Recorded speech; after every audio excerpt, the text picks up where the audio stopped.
lang. Sir, ano masasabi niyo sa farm ng ano?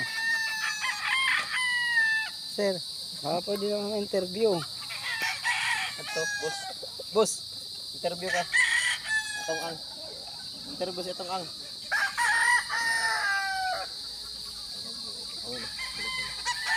Boss, hanggang tingin ka lang dyan, boss. Welcome to my Farm.